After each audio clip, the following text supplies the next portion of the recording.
Hello, everybody. This is Joseph P. Farrell with news and views from the Nefarium on December 12th, 2013, the year beyond Thunderdome. It's hard to believe that about this time last year, we were all eagerly awaiting the 2012 end of the world as predicted by the gloomsayers, but it hasn't happened yet.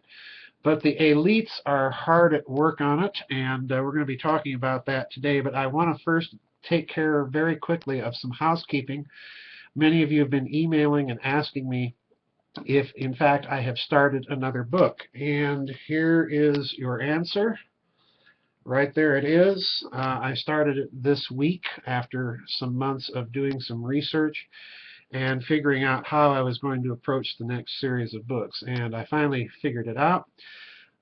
David Hatcher Childress of Adventures Unlimited Press has agreed to take the new book. This is a book that I am hoping that my co-author on transhumanism, Dr. DeHart, will be contributing to, as he did with Grid of the Gods. So I'm hoping to have that book done sometime around June or July of next year. This is going to be a very difficult one because I have to tie up a lot of loose ends in this book and lay the context for other books that I have planned.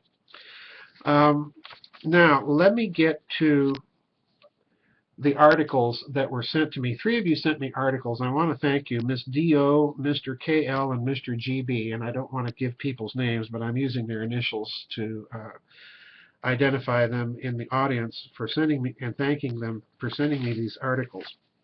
And I will post the links for these articles on the YouTube and on the website versions of this update.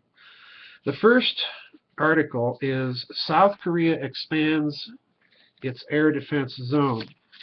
And this is in response to recent Chinese moves to expand their air defense zone up towards the southernmost chain of the Ryukyu Islands of Japan. Now, as this article outlines it, this is largely a Chinese defensive move to protect the shipping of Middle Eastern oil, which they are increasingly dependent upon. And that's very interesting because I also have been telling you lately that as of 2 weeks ago, the United States was at net zero in terms of oil imports. In other words, it's producing as much at home now as it's importing from overseas.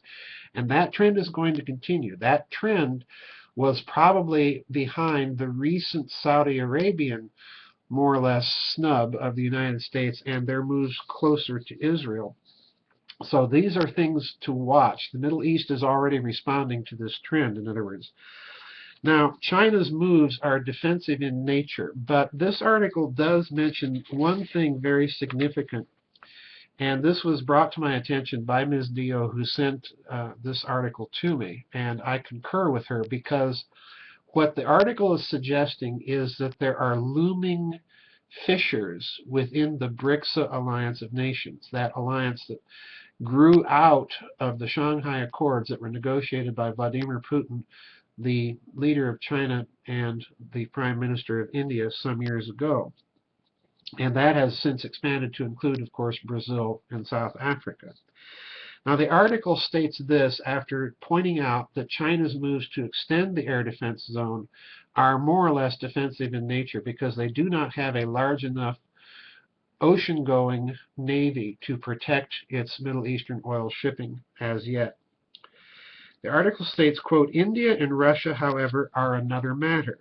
Both nations are adversaries of China on the Asian landmass, and both nations' navies have effective submarine forces. India has numerous military purchasing agreements with Russia.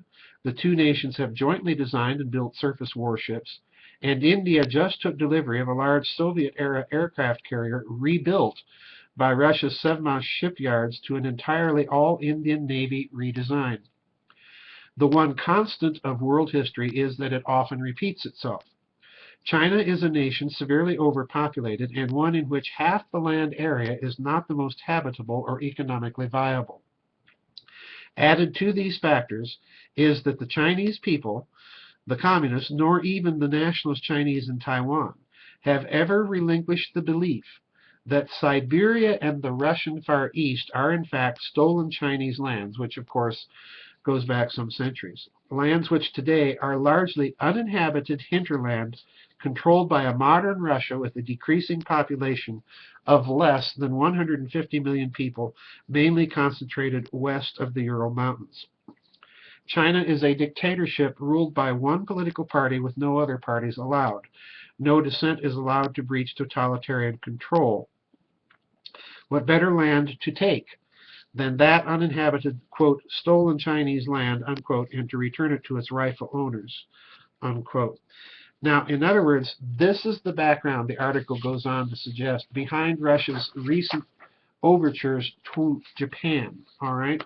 And I want you to tuck that article in the back of your mind, because now I want to go to an article, a very significant article, in my opinion, that appeared on Russia Today. And the headline of this article is "Russia Will Use Nukes in Case of a Strike." And this is coming from the Vice Prime Minister, Dmitry Rogozin, who incidentally is part of the Russian defense establishment elite and has been for some time. He says this, keep the China thing in the background here. One can experiment as long as one wishes by deploying non-nuclear warheads on strategic missile carriers. But one should keep in mind that if there is an attack against us, we will certainly resort to using nuclear weapons in certain situations to defend our territory and state interests, unquote, Rogozin, the defense industry chief, said on Wednesday, speaking at the lower house of the State Duma. Russia's fund, and this is the article continuing, Russia's fund of prospective researches will develop a military response to the American Conventional Prompt Global Strike, or PGS, strategy, Dmitry Rogozin told the State Duma. So far, the Fund of Prospective Researches has already looked at over 1,000 proposed ideas and plans to work on 60 projects, 8 of which are top priority. He refused to disclose any details, but said that one of those projects is focused on preparing a response to the American PGS strategy, which is the main strategy that the Pentagon is nurturing. The PGS strategy would allow the United States to strike targets anywhere on the planet with conventional weapons in as little as an hour. As Rogozin explained earlier, the strategy would give America an advantage over a nuclear state thanks to the better technical capabilities with weaponry, including speed. Now, please note that what Russia is saying is this nuclear response is, first of all, directed towards the United States. And the United States, by seeking a strategic global capability to strike any other country anywhere on the world within an hour with conventional weapons, that is to say, weapons that can do strategic damage to targets, yet avoid all of the consequences of nuclear fallout, would be met until Russia develops an appropriate counter-strategy and equal technology with a nuclear response. That's what he's saying.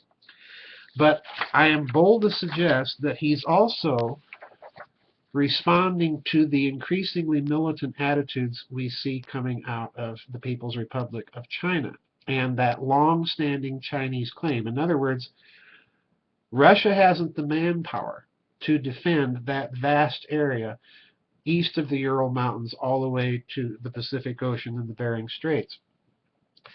It would have to, if it were to maintain its territorial integrity, resort to notching up any such conflict to nuclear weapons.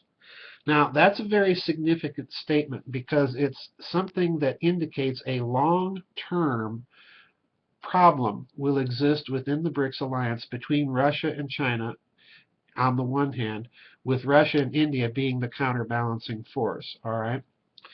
The only thing, in other words, keeping that understanding together are those 5 powers, Russia, India, China, Brazil, and then South Africa.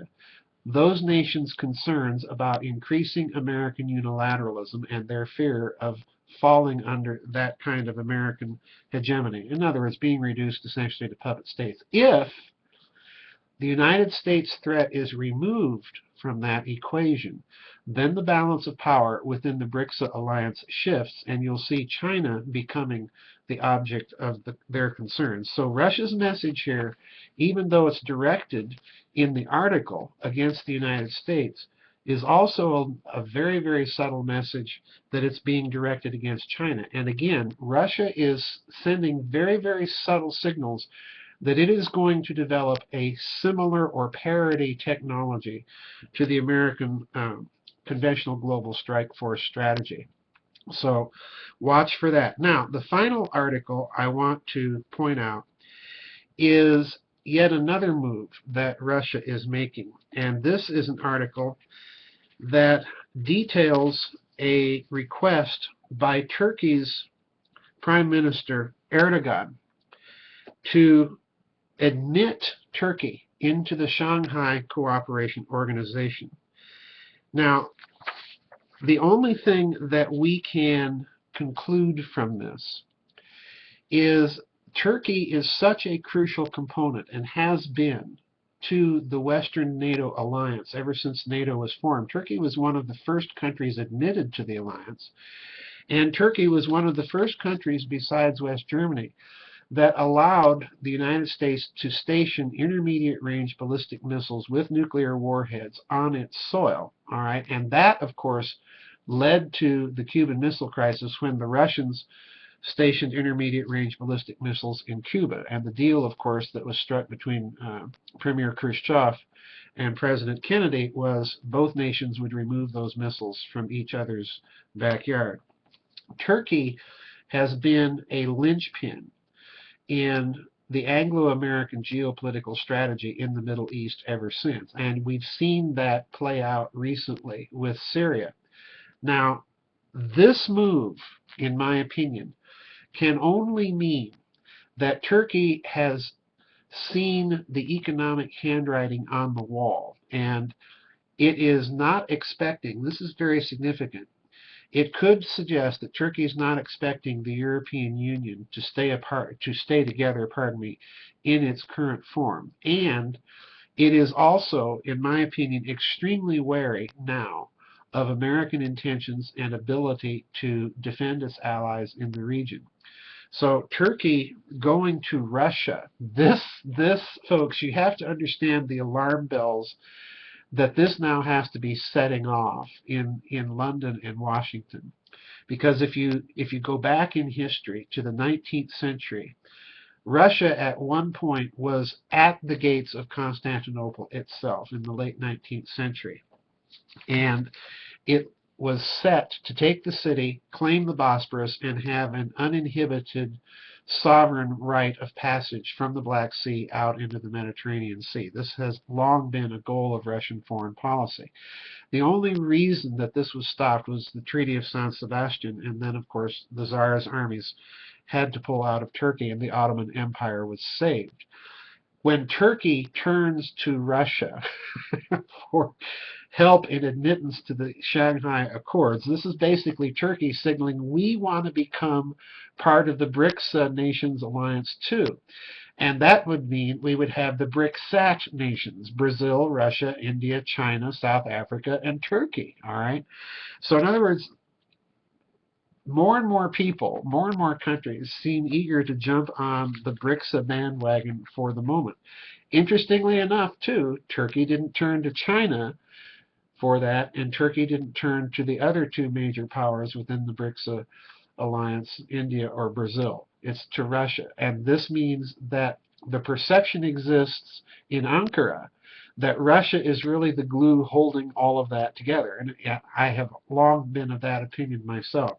So some really big news geopolitically to watch out for. Look at that Russian-Turkey goings-on with a great deal of interest, because that could signal some massively shifting alliances and geopolitics in the Middle East.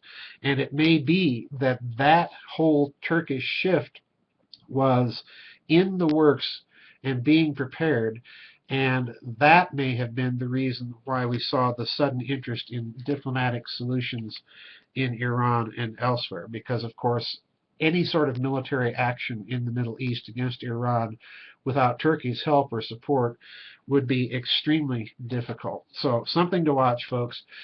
Anyway, that's it for news and views from the Nefarium.